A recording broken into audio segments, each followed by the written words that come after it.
நேற்று முன்தினம் கூட நீங்கள் எல்லாம் டிவியை பார்த்துருப்பீங்க. ஒரு காட்சி நடந்துச்சு.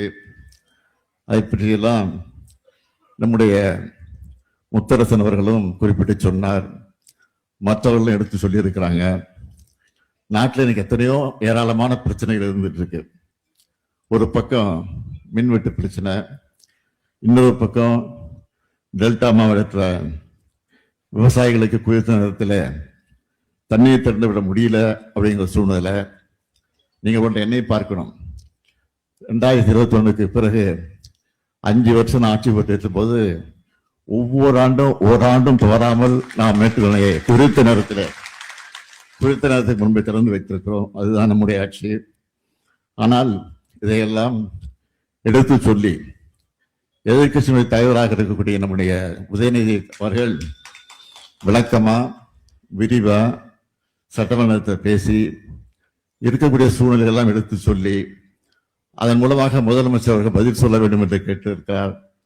ஆனால் சட்டமன்றத்தில் முதலமைச்சராக இருக்கக்கூடிய என்ன பதில் சொன்னார்?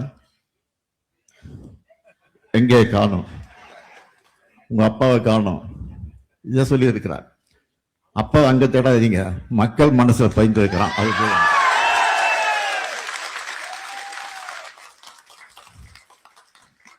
நீங்க தேடுறது நான் இருக்க மாட்டேன். மக்கள் தேடுறது நிச்சயமா நான் முதல் ஆளா நிற்பேன். சட்டமன்றத்தில் நான் இருந்தாலும் இல்லாவிட்டாலும் இன்னைக்கு நான் மக்கள் மன்றத்தில் இருக்கிறேன் என்பதை மாத்திரம் எனக்கு எடுத்து சொல்கிறேன். நான் அரசியலுக்கு கிட்டத்தட்ட 60 வருஷம் ஆகியிருக்கு.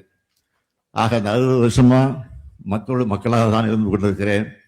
ஆட்சி இருந்தாலும் இல்லாவிட்டாலும் நாட்டு மக்களுக்காக பணியாற்றக்கூடியவர்கள் தான் திராவிட முன்னேற்ற கழகத்தை சார்ந்தவர்கள் இந்த நேரத்தில் எடுத்து சொல்லி ஒவ்வொரு மாவட்டத்திற்கும் நான் முதலமைச்சராக இருந்தபோது 4-5 முறை சென்று ஆய்வு நடத்தி, இன்னும் சொல்றேன், நான் முதலமைச்சராக இருந்தபோது 5 வருஷத்துல நான் நடத்தின மாதிரி ஆய்வு கூட்டம் எந்த முதலமைச்சரும் எடுத்திருக்க மாட்டாங்க. நான் பயணம் செஞ்ச மாதிரி எந்த முதலமைச்சரும் பயணம் செஞ்சிருக்க மாட்டாங்க. நான் கோட்டைக்கு போனதுதான் அதிகமாக இருந்திருக்கின்றத எந்த முதலமைச்சரும் அதிகமாக இருந்திருக்க மாட்டாங்க. இன்னும் கூட சொல்ல, நீங்க முதலமைச்சர் தேடி பார்க்கணும்னா இன்னைக்கு இருக்கக்கூடிய முதலமைச்சரை கேட்டுக்கொள்கிறேன்.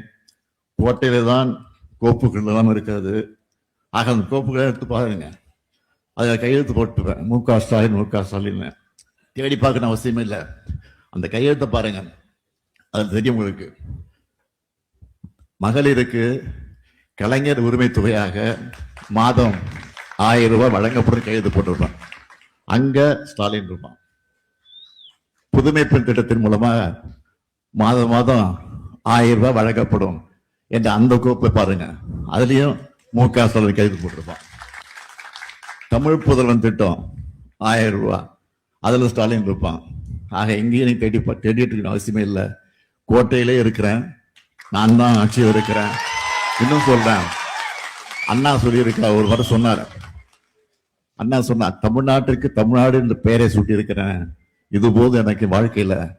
ஆக நான் ஆட்சியில் இருந்தாலும் இல்லாவிட்டாலும் தமிழ்நாடு என்று பெயர் சொல்றதுக்கு என் பெயர் இருக்குன்னு சொல்லியிருக்கிறாரு. அது மாதிரி மகளிர் உரிமை திட்டம் இருக்க வரைக்கும் இந்த ஸ்டாலின் தான் முதலமைச்சர். இப்படி சொல்லிட்டே இருக்கலாம். ஆக நான் இங்கே நம்முடைய மதிப்புக்குரிய சகோதரர் துணை பொதுச் செயலர் ராஜா அவர்கள் பேசுகிற போது ஒன்றை சொன்னார்கள். கூட்டணி பற்றி எல்லாம் எடுத்து சொன்னார்கள். எப்பொழுதுமே கலைஞர் அவர்கள் கூட்டணி அமைச்சா அந்த கூட்டணியை பாதுகாப்பாக வைத்திருப்பார்.